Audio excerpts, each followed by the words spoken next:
네, 안녕하세요. 주식비더 머니버드입니다. 어니스트입니다.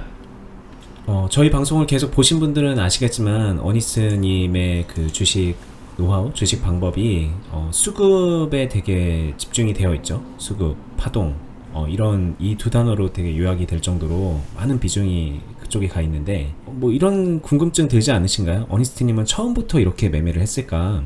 처음에는 어떤 식으로 했을까? 다른 방식으로도 주식을 하지 않았었을까? 그리고 뭐 지금도 수급 말고 다른 기준을 가지고 시나리오를 짠다던가 매매를 하지 않을까? 뭐 이런 궁금증이 드시는 분도 있을 것 같은데 오늘은 그 얘기를 좀 편하게 나눠보는 시간을 가지면 어떨까 싶습니다.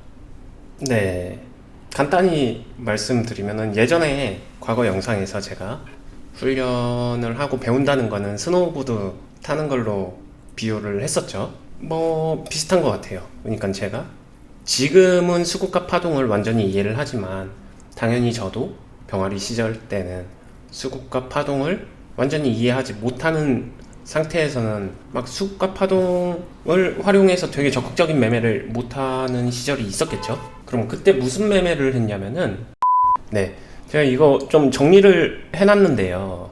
원래는 클럽에서 설명을 하려다가 그냥 보여드리면서 설명해 주는 게 좋을 것 같아서. 저 이거 처음 보는데 클럽에서 쓴 거 아니죠?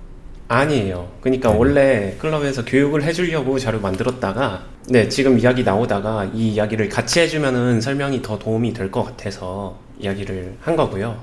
제가 항상 많이 얘기하는 만남의 의미 있는 구간을 파악할 줄 알아야 된다. 그 다음에 박스로 활용할 줄 알아야 된다. 이런 이야기를 좀 저도 좀 더 명확하게 정리를 해드리고 도와드리려고 정리하다가 이렇게 나왔는데, 생각해보니까 저도 수급에 대해서 이해가 안 될 때 어디서부터 했냐면요, 박스 파악도 명확하게 안 됐겠죠. 그러면은 구간하고 구간을 보고서 잔잔하게 길게 파동 나오는 종목들 있잖아요. 그런 스타일을 저희 빌드업 매매에서도 실제로 하기도 하는데, 그런 거를 좀 퉁퉁포 매매라고 하는데, 막 수급 붙어서 큰 파동으로 움직이는 거 말고 이 안에서 뭐 그냥 이런 식으로 좀 오래 걸리면서 이렇게 가는 애들 있잖아요. 네. 이런 매매 위주로 연습을 했어요. 사보고 이런 데서 팔아보고. 기본적으로 이 이야기는 몇 가지의 사이클을 좀 길게 봤죠. 그러니까 호흡을 조금 길게 한 거죠. 큰 파동을 본 거네요, 그냥. 네, 다른 걸 읽어낼 수가 없으니까. 이거를 잠깐 한번 차트 모양도 한번 찾아볼까요? 그런 게 뭐가 있었을까? 찾아보시죠. 네, 이런 거. 네, 실제로도 이거 저희가 오늘 매도하고 나온 종목이긴 한데 약간 이런 느낌이라고 보시면 돼요. 전체적인 차트의 느낌. 어디서 사서 어디서 팔았다가 아니라 보게 되면은 굳이 따지면 이런 느낌? 연습을 네. 할 때 이런 느낌? 이런 거를 퉁퉁포라고 그냥 얘기하는 거거든요.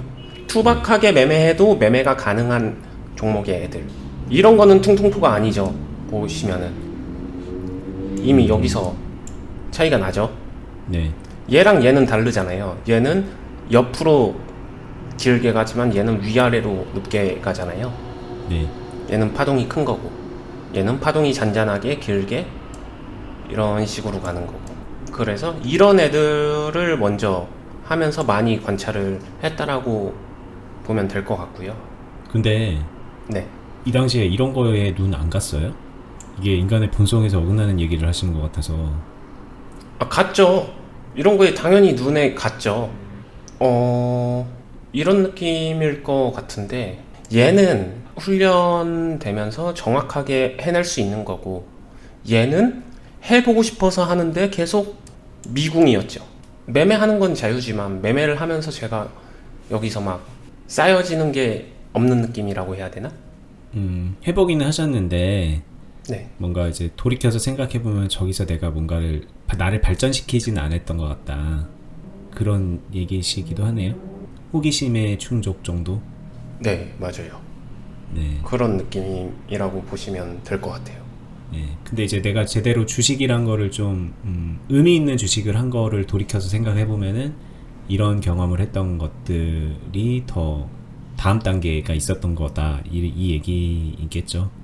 네, 그리고 조금 더 그거를 하게 되면은 얘는 하고 싶었던 거지 막 할 수 있다라는 생각이 정말 많이 안 들었어요. 나눠서 했었거든요. 그리고 병아리 때부터 좀 꽤 현실적이었지만 그 다음에 그 병아리 훈련이 그냥 저는 굉장히 자유롭게 하고 싶은 대로 다 할 수 있는 환경은 아니었으니까 그런 부분도 있겠죠. 그런 다음에 이거를 잔잔하게 긴 파동 요 부분을 하다 보면은 의미 있는 구간에 대해서는 좀 개념이 잡혀요. 이제는 그러다 보면은 그 다음에 넘어가는 게 아까 말씀하신 대로 얘가 보여요. 현실적으로 방금 보여준 종목에서도 바로 이야기하셨죠. 얘를 하고 있는데 얘가 안 보일 수가 없잖아요. 같은 종목에서도 이렇게 나오니까. 그러니까 결국에는 이게 같은 거거든요. 예. 결국엔 이 구간과 이 구간의 큰 박스 안에서 잔잔하게 길게 파동을 보느냐, 큰 파동의 형태를 보느냐, 이 두 개가 결국에는 같은 건데 요리 방법, 매매 전략이 그냥 다른 거구나. 이거를 이해하게 될 거고요. 그러면은 이쪽으로 넘어가고 나서 그 다음에 이 큰 파동을 보게 되면은 그 다음에 보여지는 게 제 생각에는 얘예요. 큰 파동을 보이는 애들은 바닥에서 머리까지, 천장까지 이렇게 가는 게 아니라 사실상 이 위에서 노는 애들이 많구나 이런 것도 느껴져요. 네네. 그쵸? 그 다음에 그리고 내 눈에 저럴 때 되게 많이 보이잖아요. 그쵸? 그래서 이 안에서도 내가 전략을 짜야 되는구나 이런 게 보여지고요. 그 다음에 잔잔하게 길게 파동 이것도 하고 있다고 했잖아요. 얘를 보다 보면은 길게 끝까지 보는 것보다 바닥 그냥 무릎에서 사서 그냥 허리 정도에서 만족하는 게 좀 더 합리적이구나 이런 생각을 하면서 이걸 알게 되죠. 2번 두 번째 스타일의 박스를 알게 되죠.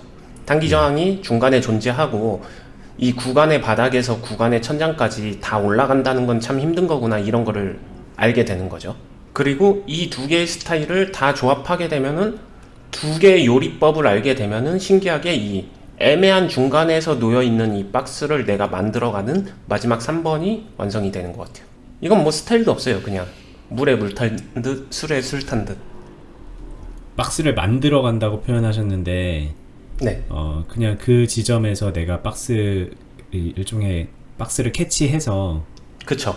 예전에 이제 박스 얘기도 한번 한 적이 있었는데 뭐 아무렇게나 그린 건 아니지만 그 현 시점에 박스를 캐치해서 거기서 애매한 자리에서 굳이 뭐 이런 정확한 구간 이런 거에 딱 맞지 않더라도 여기서 매매를 해나갈 수 있게 된다라는 말씀이시죠? 네. 여기서도 그렇게 하다가 결국에는 이게 이쪽으로 가면은 이거에 맞춰서 변화를 주고 이게 이쪽으로 가면 이거에 맞춰서 변화를 주고 따라가는 거죠. 내가. 네. 경험해본 분들한테는 너무 쉽게 이해가 될 텐데 네.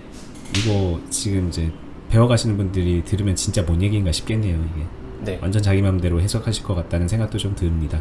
네. 그 다음에 이 마지막 3번에 와서 여기와 이 부분을 만들어가는 단계에서 이때 이제 수급과 파동을 거의 마스터 단계?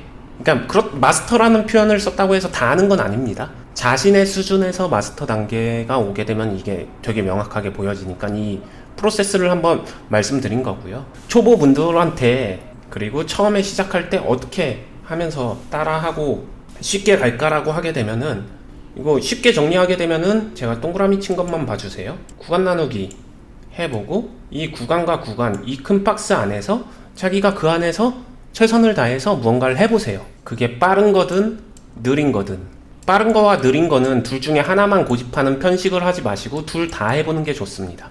그러면은 되게 투박하게 관리가 되는데 여기서부터 시작인 것 같아요.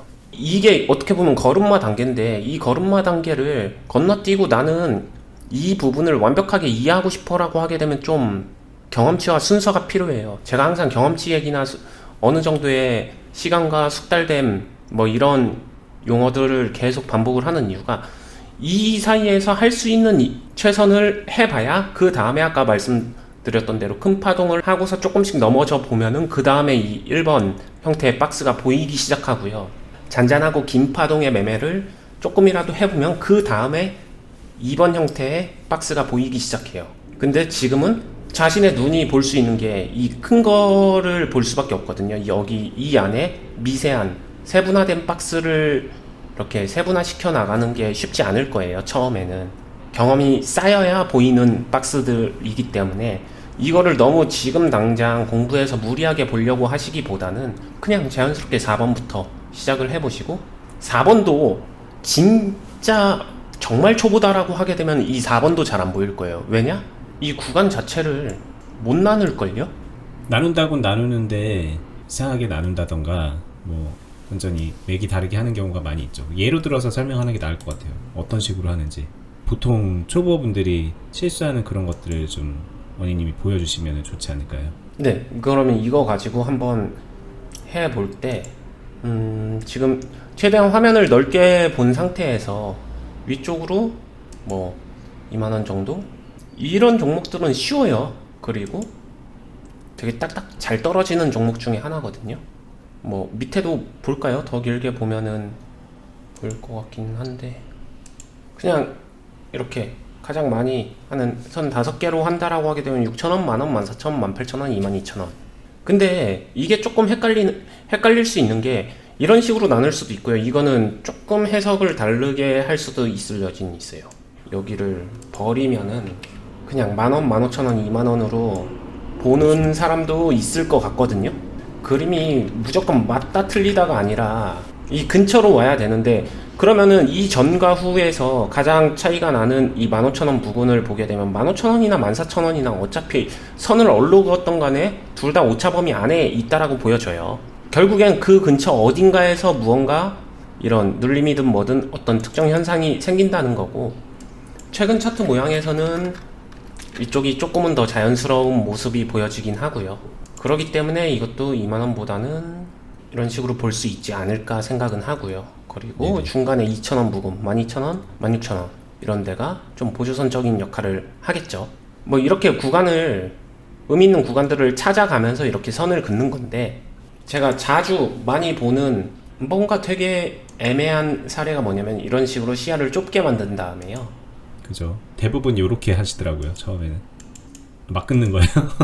아니요, 이거 나름 의미 있습니다. 이거 막 끊는 것 같지만 1,000원 뛰기 한 거예요. 만원, 11,000원, 12,000원, 13,000원, 14,000원, 15,000원, 16,000원, 17,000원, 18,000원 다 그은 거예요. 선을 이렇게 그어놓는다라고 하게 되면 여기서 어디에 의미를 부여할 수 있을까요? 너무 좁아요.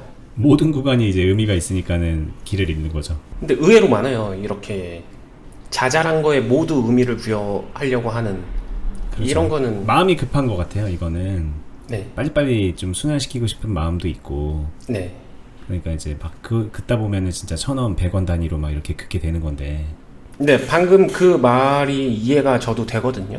마음이 급하다.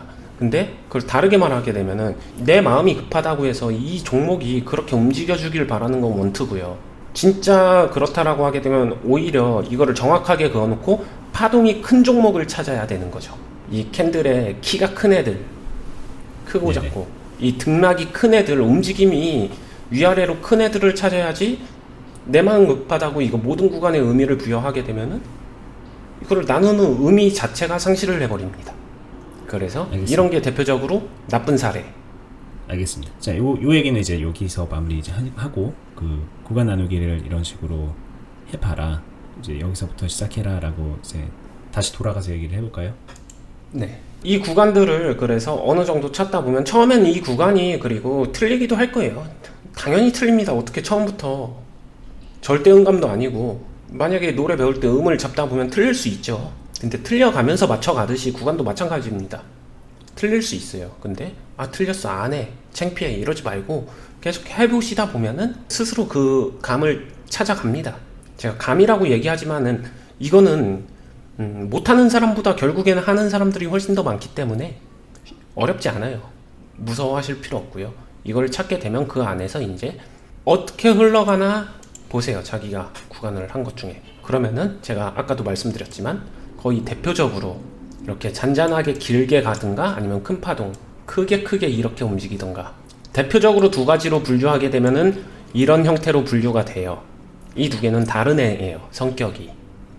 네. 위에 거는 큰 파동을 가지고 있는 거고 아래 거는 잔파동을 가지고 있는 거고 위에 거는 짧은 시간에 등락이 심한 거고 아래 거는 긴 시간 이용해서 파동이 만들어지는 거고 이 특징을 관찰하고 파악하게 되면은 그거를 활용해서 큰 파동을 보이는 종목들은 이런 형태의 매매로 승화시킬 수 있고, 잔잔하고 길게 가는 파동의 형태들은 이런 식으로 승화시킬 수 있다. 이걸 이렇게 자연스럽게 흘러갑니다. 이거는 요거를 연습해 보세요. 근데 이게 결국에는 어머님 얘기 들어보니까는 파동에 대한 얘기네요. 그러니까 수급에 대한 얘기는 빠져 있지만 처음 질문으로 돌아가서 수급과 파동을 뺀 나머지로 이제 매매를 할 때 뭘 하셨나요? 라고 제가 물어보니까는 시작부터 파동을 하셨네요. 파동이란 걸 의식하지 않지만 파동을 관찰을 하는 거죠. 근데 저는 시장에서 시장 자체가 파동을 가지고 있는 거고, 주식이라는 생리 자체가 파동을 끼고 있는데, 파동을 빼고서 파동을 이해한다, 파동을 이해하지 않는다랑 상관없이 파동을 빼고는 얘기를 못 할 것 같아요. 왜냐면은 바닷가를 보는데 바닷가에 파도 없는 바닷가는 불가능하지 않나요? 그러니까 그 어떤 뭐 매매 방식이나 노하우나 이런 얘기를 하더라도 결국은 파동은 전제에 있어야 된다라는 얘기시죠. 네. 왜냐면은 이거 조금 오버해서 말하면은 기술적 분석 자체가 파동 원리에서 나온 거라고 생각하거든요, 저는. 네. 제가 조금 기대를 했던 거는 뭐 예를 들면은 재무제표를 보고서 어떤 특정 조건이 있을 때 매매를 해봤다던가 뭐 뉴스를 기대하셨나요? 어떻게 해서 했다던가 막 네. 그런 식의, 아니면 외인 수급, 뭐 기관 수급 이런 걸 봤다던가 뭐 그런 것들은 이제 아예 논의거리인가요? 이런 것들은 지금? 했는데 굳이 따지면은 저는 그 훈련에서 저는 그게 메인이 된 적이 없어요. 전부 다 반찬 합니다. 하긴 하는데 아까 말씀드렸다시피 이 안에서 이거를 하면서 여기에 있는 방금 전에 말했었던 뉴스, 재무, 거래 주체, 기타 등등 여러분들이 궁금해하는 호기심적 요소들, 외인 수급 뭐 이런 것들 있잖아요. 다 반찬이에요, 반찬. 이 안에서 좋아하는 반찬을 더 튼튼하게 나가면 되는데, 식탁 위에 올려진 메인 요리는 이겁니다.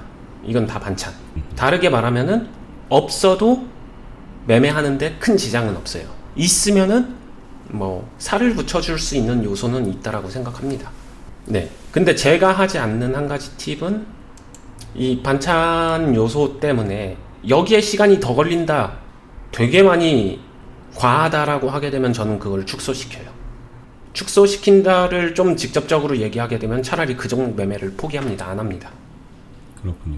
갑자기 생각난 건데, 예전에 저희 댓글에 어떤 분이 질문하신 거에 정치 테마주 같은 것들을 미리 분석해서 매집을 해가지고 그게 이제 크게 슈팅할 때 막 몇백 프로 먹고 나오더라 막 이런 얘기를 이제 막 하면서 그런 것들에 대해서 알려주세요 이런 댓글이 있었어요, 초창기 때. 이제 뭐 이걸 뭐라고 해야 되지? 시나리오 매매라고 해야 되는지 뭔지 모르겠지만 테마주 시나리오 매매라고 해야 되나? 뭐 이런 것들은 이제 또 어떻게 보면은 이것도 사실 따지고 보면 파동이지만, 밑에 저점에서 잡아서 이제 크게 슈팅했을 때 파도의 큰 위에 고점에서 팔고 나온다라는 그런 전략이지만, 네. 그걸 접근하는 방식은 좀 결이 많이 다르잖아요. 네, 저랑 다른 이유는 간단히 말씀드리면은 반찬이 더 큰 거예요. 그거는 정치에 대한 현재 정치적인 상황이나 뭐 이런 것들은 주식이 아니라 정치에 관심이 많고 사회적 시국이나 뭐 여러 가지 분위기, 이쪽을 분석하게 되면 이거 분석은 어느 정도 될 거라고 생각을 해요. 이게 메인이 돼서 큰 파동을 엮어서 전략을 짠 매매이기 때문에 이 매매가 저랑 다른 거지, 이 매매가 맞다 틀리다를 제가 뭐 이렇게 판단할 수는 없을 것 같아요. 나쁘다 좋다도 뭐 얘기하기 좀 애매하고. 네, 결국에는 그냥 누가 어떻게 잘하냐 못하냐의 차이일 뿐이지 제가 말씀드리기는 어려운 부분이 있고요. 다만 이런 매매를 저는 안 한다. 왜냐? 아까도 제가 되게 명확하게 말씀드린 게, 주객이 바뀌는 매매는 저는 저를 위해서 그냥 안 합니다. 이게 메인이고 이게 객인데, 아까 그 댓글에서 나왔었던 매매를 하려면 이게 메인이 돼야 돼요. 네, 이게 객으로 가야 되고 보조, 반찬으로 가야 됩니다. 저는 근데 제 색깔의 선택은 저는 파동을 메인으로 선택을 하는 매매를 해요. 그러니까 누가 뭘 반찬으로 삼느냐, 뭘 주식으로 삼느냐, 이 차이가 있겠네요. 그쵸? 저 정치 테마주를 하는 분은 저게 메인이고 파동은 반찬일 거고, 아마 잘하는 분이라면 그렇게 봐주시면 될 것 같습니다. 네. 여기서 파동은 이해를 안 하고 보기만 해도 파동을 이해하고 난 이유의 수급이 보일 거예요. 결국에는 같은 말 같지만 이것도 이해가 안 되는데 수급을 이해한다는 건 힘들어요. 그렇죠. 뭐 예를 들면은 여기 이 자리가 이게 뭐 박스라는 걸 캐치를 못하고서 수급을 본다는 거는 말이 앞뒤가 안 맞는 얘기죠. 사실 따지고 보면 그냥 거래량 많아졌네 적어졌네라는 그냥 그 현상을 보고 있을 뿐이지 네. 매매 접목을 시킬 수 없다는 얘기니까 그거는. 네.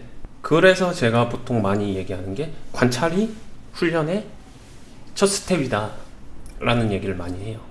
파동 자체를 관찰하고 그 다음에 거기에 살을 붙여 나가야 된다는 거죠. 참 맞는 얘기 같습니다. 이 주식시장에서 이제 움직이는 종목들이 움직이는 것들, 시장이 변화하는 것들을 봐왔던 사람이 비로소 주식이란 거를 이해하는 거지. 뭐 책으로 이론을 배우고 뭐 지표에 대해서 배우고 뭐 그런다 한들 매매에 얼마나 도움이 될까 한번 생각을 해볼 필요가 있을 것 같아요. 그런 의미에서 관찰을 해야 된다라는 거에 굉장히 동의를 합니다. 네. 그 다음에 이 속도를 빨리 이끌어주기 위해서 제가 이제 도와드리는 게 제가 4번 같은 형태의 파동 매매도 그리고 1번 같은 형태의 파동 매매도 2번 같은 형태의 파동 매매도 3번 같은 형태의 파동 매매도 그리고 이걸 다 응용한 어니스트 스타일의 파동 매매도 계속해서 보여주고 같이 잡아주고 이끌어 나가면은 기준이 잡혀요. 어느 정도. 이거 그러고 보니까는 여기 클럽에서도 이렇게 하는 거네요. 다 이런 것들을 다 하네요. 이거 떼고 나면 이거 하고 이거 떼고 나면 이거 하고 막 그런 단계가 아닙니다, 여러분. 이거 그냥 어니스트님이 이거 다 하세요 보면은. 네, 다 보여주죠. 그렇게 하면서 같이 스노우보드 타러 가서 같이 보드 타는 거예요. 보여주면서. 그렇죠. 알겠습니다. 제가 질문은 어니스트님은 이제 수급과 파동 말고 다른 기준으로 매매를 뭘 했느냐라고 물어봤는데 결국은 기승전 파동, 기승전 수급으로 돌아온 것 같다는 생각이 좀 들기도 하고. 아, 네. 죄송합니다. 식상했나요? 아니. 너무 어니스트님다운 답변이어서. 네. 근데 뭐 한번 생각해볼 그런 시사점은 있는 것 같은 게 나는 뭐 외인들의 수급을 보면서 매매를 해. 나는 뭐 어쩌고 뭘 봐. 막 뭐 공매도 잔량을 보면서 해. 신용잔고를 봐. 뭐 이런 것들 볼 수도 있고 안 볼 수도 있어요. 그냥 개인의 어떻게 매매를 하느냐에 따라서. 근데 진짜 중요한 거는 자기 진짜 메인 주식이 뭐냐. 이 부분은 진짜 중요한 거고 그 주식이 우리가 영양실조 걸리지 않게끔 고루 이렇게 좀 가치 있는 거여야 되잖아요. 네. 그런 의미에서 진짜 이 주식 트레이딩에서 본질이라고 할 수 있는 수급하고 파동 그거를 딱 메인으로 삼고 있는 분이 어니스트구나 이런 생각이 다시 한번 들었고 다른 방식으로 매매를 해왔던 분들도 한번 좀 생각을 해보면은 도움이 되지 않을까 뭐 이런 생각을 또 해보고요. 처음 주식하는 분들은 당연히 오늘 얘기했던 대로 좀 단계를 밟아 나가면은 시행착오를 많이 줄이면서 발전시켜 나갈 수 있을 거라는 생각이 들었습니다. 네. 도움이 되셨으면 좋겠고요. 저희가 이제 하고 있는 네이버 카페 주식비더 공유 카페 오시면은 이런 관점으로 많은 분들이 주식을 하면서 매매 있지 남겨주시고 서로 궁금한 거 묻고 답하고 하고 있습니다. 그리고 그 카페에 저희가 계속 하고 있는 투자 클럽 공지를 올려놨으니까 그거 한번 보시고요. 클럽에 오시면은 뭐가 좋아 이렇게 많이 물어보시더라고요. 처음에 이제 입장하기 전부터 궁금한 거 많이 물어보시는데 결국에는 이런 것들 지금 오늘 말씀드렸던 1, 2, 3, 4라고 적혀있는 이런 것들을 같이 이제 어니스트님의 그런 분석 아래서 매매를 따라 하시면서 수익 활동할 수 있고요. 그리고 수익을 내는 거랑 별개로 당연히 본인이 이 경험들을 하면서 실력이 올라갈 거고 그리고 이제 훌륭한 멘토들 선배들한테 궁금한 것들 물어가면서 그 시행착오의 기간을 굉장히 빠르게 단축시킬 수 있는 거라고 생각이 듭니다. 이미 많이 그런 분들이 그렇게 발전하고 있는 걸 보게 되고 여러분들도 참고하셨으면 좋겠고요. 아직 좀 나는 그렇게 하기에 좀 부족한 것 같다 싶으시면 저희 영상들 처음부터 쭉 정주행하면서 보시면은 그러면 오늘 했던 얘기 포함해서 다른 여러가지 도움되는 얘기들 보시면서 기본 실력을 닦아 나갈 수 있을 거예요. 예전 영상들 쫙 봐보시고요. 저희는 다음에 더 좋은 영상으로 찾아뵙겠습니다. 감사합니다. 감사합니다.